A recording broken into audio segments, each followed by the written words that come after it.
Hello everybody. Today we will discuss two new more numericals on NCERT 12th class physics. Chapter name is electric field and charges. तो दो examples numericals है. तो example है 1.11 और दूसरा है 1.12. तो क्वेश्चन है the electric field components in figure, this is the figure, are E x equal to alpha x to the power 1/2 and Ey equal to Ez and it is equal to 0, in which alpha 800 Newton per coulomb meter to power 1/2. Calculate the flux through the tube. ये tube दिया गया है जिसका side कितना दिया, ए दिया गया, और ए का वैल्यू दिया 0.1 मीटर, यहाँ मेंशन है. और फिर निकालना है कि charge within the cube. इस क्यूब के अंदर कितना चार्ज होगा वो क्यू नॉट निकालना है. तो फर्स्ट ऑफ ऑल हमें ये क्यूब दिया गया है, और ये क्यूब जो दिया गया है यहाँ से, दिस इज ओरिजिन, ओरिजिन से यहाँ तक का डिस्टेंस भी ए दिया गया है, और ये साइड जो है यहाँ से लेकर यहाँ तक का डिस्टेंस ए दिया गया है, और फिर यहाँ से यहाँ तक डिस्टेंस ए है, और फिर ये डिस्टेंस यहाँ से यहाँ तक ए दिया गया है, और एक का डिस्टेंस दिया 0.1, यानी कि the side of the cube is 0.1 यानी 10 सेंटीमीटर दिया गया है. और इलेक्ट्रिक फील्ड का जो डायरेक्शन है वो अलोंग एक्स एक्सिस है, इस डायरेक्शन में. This is the direction of electric field, और electric field along x axis है यानी ई आई, और इसका वैल्यू दिया गया है alpha x to the power 1/2, यानी यहाँ से ओरिजिन से जैसे जैसे यहाँ पे जाएंगे distance along x axis, the electric field strength will increase. ये इलेक्ट्रिक फील्ड स्ट्रेंथ क्या होगा, इंक्रीज करेगा as we go away from the origin. तो इस तरह से यहाँ पे ये जो क्यूब है, क्यूब का दो फेस है या दो साइड है, ये साइड और एक ये साइड. तो ये दो साइड पे इलेक्ट्रिक फील्ड पास हो रहा है, दैट मींस इलेक्ट्रिक फील्ड पास हो रहा है, दैट मींस इलेक्ट्रिक फ्लक्स निकाल सकते हैं इस साइड में और इस साइड में. बाकी रिमेनिंग जो फोर साइड्स है वो क्या हो जाएगा, इलेक्ट्रिक फील्ड के परपेंडिकुलर है, that is why the electric flux will be 0.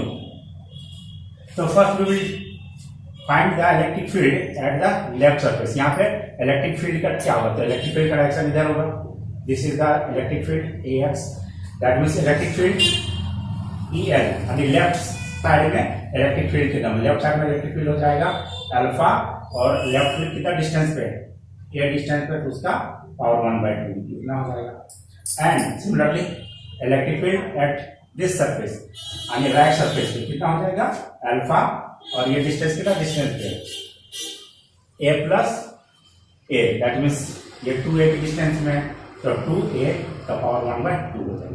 तो ये क्या हो गया, इलेक्ट्रिक फील्ड स्ट्रेंथ हो जाएगा. अब ना फ्लक्स निकालेंगे phi l, यानी flux through this surface area. तो सरफेस एरिया का डायरेक्शन तो इधर है, this is the direction of surface area, and electric field is along this direction, that is the angle between electric field and surface area is 180. So flux phi l is what, phi e l dot surface area del s, and it becomes e l del s cos 180. तो cos 180 हो जाएगा, actually क्या आ जाएगा, E L का value कितना दिया है, यानी अल्फा ए के पावर 1/2, और ये सरफेस एरिया कितना हो जाएगा, ए स्क्वायर हो जाएगा, और cos 180 का वैल्यू कितना होता है, cos 180 का वैल्यू -1 होता है. तो इस तरह से मल्टीप्लाई करेंगे तो यह आ जाएगा माइनस अल्फा ए के पावर ये 1/2 और ए स्क्वायर हो जाएगा 5/2 ये पावर हो जाएगा. तो फ्लक्स थ्रू लेफ्ट सरफेस इतना आ जाएगा, एंड इसी तरह से flux through this surface, right surface निकालेंगे तो फ्लक्स थ्रू राइट सरफेस कितना आ जाएगा, फ्लक्स थ्रू राइट सरफेस आ जाएगा electric field at the surface dot surface area.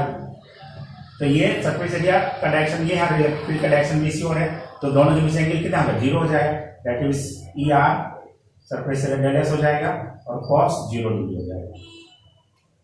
तो यहाँ ई आर जो होगा ये कितना है, अल्फा इंटू 2a के पावर 1/2 आ जाएगा, और सरफेस एरिया क्या होगा, a इंटू ए स्क्वायर आ जाएगा, और cos 0 क्या जाएगा, 1 हो जाता है.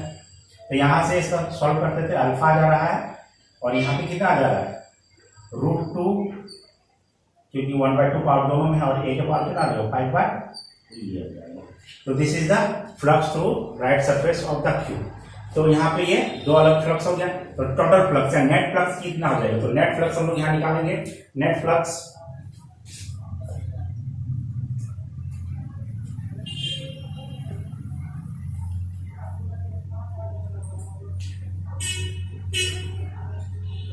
The net flux phi equal to phi L plus phi R हो जाएगा। तो फाई एल कितना आया था, फाई एल यह आया था माइनस अल्फा ए के पावर 5/2 और यह आया था five R that is alpha root 2 a के पावर 5/2।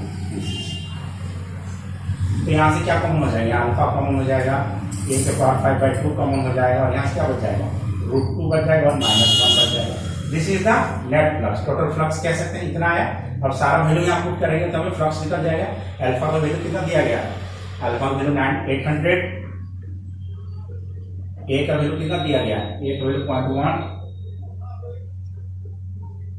तो पावर 5/2, रूट 2 का वैल्यू होता है 1.41 होता है, -1 हो गया।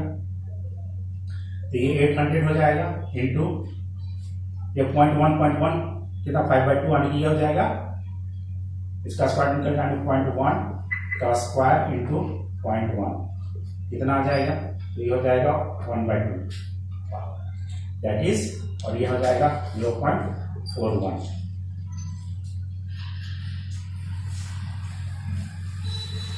अब इसको सॉल्व करते हैं। ये सॉल्व करेंगे क्या आ जाएगा 800 इंटू ये कितना आ जाएगा 1/100 हो जाएगा और ये 0.1 का स्क्वायर रूट यानी कितना आ जाएगा 1/10 का स्क्वायर रूट हो जाएगा और ये हो जाएगा इंटू 0.41।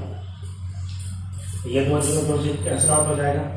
तो 8 इंटू 0.41 बाय कितना हो जाएगा √1 आने की √10 आ जाएगा। तो √10 अब यहाँ वैल्यू इसका निकालेंगे, सारा वैल्यू कैलकुलेट करेंगे तो कुछ वैल्यू आ जाएगा दैट मीन्स 8 और 3.2 ये आ जाएगा 3.28 डिवाइडेड बाय √10। √10 का वैल्यू जो भी आएगा 3 पॉइंट समथिंग आता है तो हम लोग यहाँ वैल्यू निकालेंगे 3.28 और 3.3 समथिंग आ जाएगा, ये अप्रोक्स 1 पॉइंट समथिंग आ जाएगा। तो दिस इज द फ्लक्स। ये फ्लक्स हम लोग यहाँ निकाल सकते हैं। इसका ऐसा यूनिट क्या आता है, फ्लक्स का ऐसा यूनिट आ जाता है, फ्लक्स हो जाएगा सरफेस यानी न्यूटन पर कूलम और surface area metre square into metre square, newton metre square by coulomb. This is the electric flux. अब टोटल चार्ज निकालना बोला है। सेकंड क्वेश्चन यहाँ पूछ रहा था कि charge within the cube, तो charge within the cube कितना हो जाएगा, तो charge within the cube from Gauss's law. Gauss's law से क्या होता है, गॉसेस लॉ से होता है जो फ्लक्स होता है, टोटल फ्लक्स जो होता है वो क्या हो जाता है Q enclose charge by epsilon not ये होता है। तो हमें क्या निकालना है, क्यू इनक्लोज निकालना है। क्यू इनक्लोज कितना हो जाता है total flux into epsilon not, और टोटल फ्लक्स अभी कितना आया यहाँ पे 1.27 समथिंग आया, अप्रोक्स वैल्यू हम यहाँ नहीं है, और एप्सिलॉन नॉट का वैल्यू होता है 8.854 इंटू 10⁻⁻12 ये इतना होता है। तो ये दोनों मल्टीप्लाई करेंगे आएगा तो यहाँ पे क्या आ जाएगा कुछ नंबर आ जाएगा, उसका वैल्यू कितना आ जाएगा इंटू 10⁻⁻12 ये कूलम में आ जाएगा चार्ज। तो इस तरह से हम लोग निकाल चुके क्या टोटल फ्लक्स कितना होगा और charge within the cube कितना होगा। तो इस तरह से न्यूमेरिकल सॉल्व हो गया। This is the solution for this question. Now we will discuss the solution for this question and question is, question यहाँ पे एक सिलेंडर दिया गया है, सिलेंडर का सरफेस एरिया है, जैसे सरफेस एरिया 1 है, सर्कुलर सरफेस एरिया है, ये भी सर्कुलर सरफेस एरिया है और ये कर्व सरफेस एरिया है, और यहाँ पे मिड पॉइंट है। तो यहाँ पे इलेक्ट्रिक फील्ड का जो डायरेक्शन दिया गया है, यहाँ इलेक्ट्रिक फील्ड ही है, और ये इलेक्ट्रिक फील्ड ये ओरिजिन है, ओरिजिन के राइट साइड इधर इलेक्ट्रिक फील्ड है और ओरिजिन के इधर लेफ्ट साइड भी इलेक्ट्रिक फील्ड है। That means electric field equal to कितना दिया है 200 I that is along x axis, और ये positive for x equal to 0, और दूसरा इलेक्ट्रिक फील्ड जो दिया गया है ओरिजिन के लेफ्ट साइड दैट इज -200 दिया गया है फॉर लेस देन 0 यानी कि लेफ्ट साइड में इसका जो इलेक्ट्रिक फील्ड होगा वो निकालेंगे। और इसमें से ये दिया गया radius of the cylinder 5 centimetre दिया गया और length of the cylinder 20 centimetre दिया, यहाँ से आता है 10 सेंटीमीटर, यहाँ से आता है -10 सेंटीमीटर हो गया। तो क्वेश्चन है कि फ्लक्स क्या होगा, ये सरफेस एरिया, ये जो सरफेस एरिया इसके थ्रू, ये सरफेस एरिया इसके थ्रू, और ये curve surface area that is surface area 3, इसके थ्रू फ्लक्स क्या होगा, और फिर टोटल फ्लक्स क्या होगा, और नेट चार्ज फिर कितना होगा, क्यू नॉट या क्यू इनक्लोज्ड कितना होगा, ये पूछ रहा है।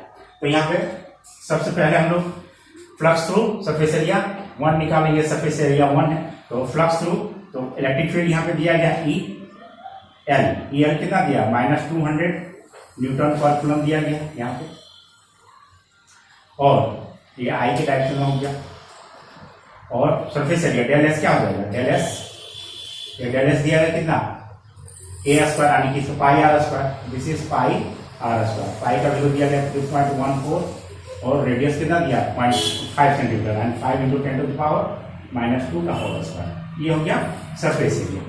देयरफॉर फ्लक्स फाई एल इसके थ्रू सरफेस, फ्लक्स क्या होगा, electric field dot surface area, तो फ्लक्स तो ये होता है इलेक्ट्रिक फील्ड जो हो गया, तो कैसा electric field left surface area में, और इसका लेफ्ट सरफेस एरिया जो है डेल एक्स, और ये दिया गया है -200, ये हो जाएगा मैग्नीट्यूड में, यानी कि इलेक्ट्रिक फील्ड का डायरेक्शन ये है और सरफेस एरिया की भी डायरेक्शन इसी ओर, तो यहाँ क्या आ जाएगा डॉट, यानी कि एंगल यहाँ कितना हो जाएगा 0 डिग्री हो जाएगा, और सरफेस एरिया भी माइनस में हो जाएगा, तो माइनस क्या हो जाएगा प्लस हो जाएगा, दैट इज मैग्नीट्यूड क्या हो जाएगा, मैग्नीट्यूड प्लस में आ जाएगा, तो दिस इज सरफेस एरिया 3.14 × 10⁻5 × 10⁻² का होल स्क्वायर आ जाएगा, और cos 0 कितना हो जाता है 1 हो जाता है, ये फ्लक्स आ जाएगा यहाँ पे 200, यानी कि यहाँ पे 200 × 3.14 × 525 × 10⁻⁻4 हो जाएगा, और ये 2 0 इसके साथ चला जाएगा, तो ये आ जाएगा 2 × 25, दैट इज 50 × 3.14 × 10⁻, ये 2 0 इसके साथ आ जाएगा 10⁻² हो जाएगा, और इसको इस समय 1 0 और दे देंगे यहाँ पे, तो यहाँ कितना हो गया 10⁻² है, दैट मीन्स कि इसको क्या लिख सकते हैं 1/100 लिख सकते हैं, और ये 0 कट गया, 5 2 कट गया, दैट मीन्स कितना हो गया 3.14 / 2, तो इसको क्या लिख सकते हैं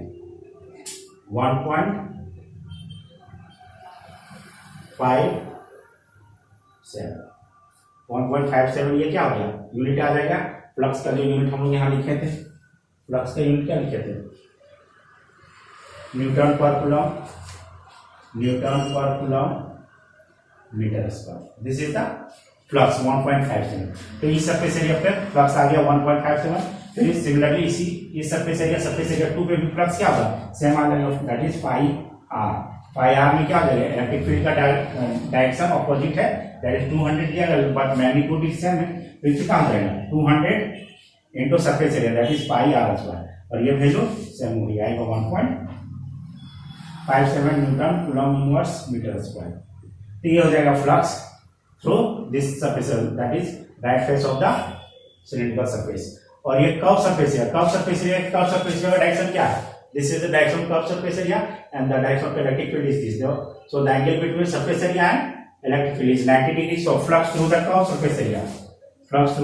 surface area is what, electric field dot surface area, and it is electric field surface area and cos 90, and cos 90 is what 0, so the flux through the curved surface area is 0। फिर हम लोग next find out करेंगे charge, electric charge क्या होगा, total flux कितना होगा, total flux क्या होगा, तो दोनों फ्लक्स को ऐड करेंगे या तीनों फ्लक्स को ऐड करेंगे, तो total flux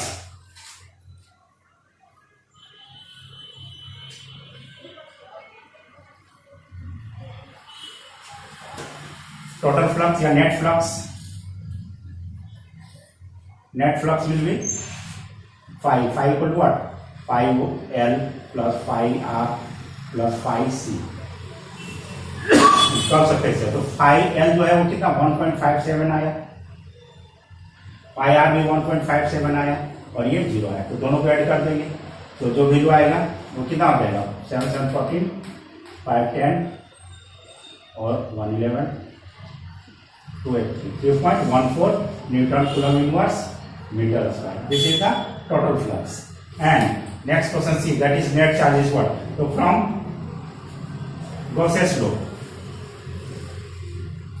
we know that Q inside is what, Q inside is flux, total flux into epsilon naught, this is the total flux is what 3.14, and the value of epsilon naught is 8.854 into 10⁻⁴ -2.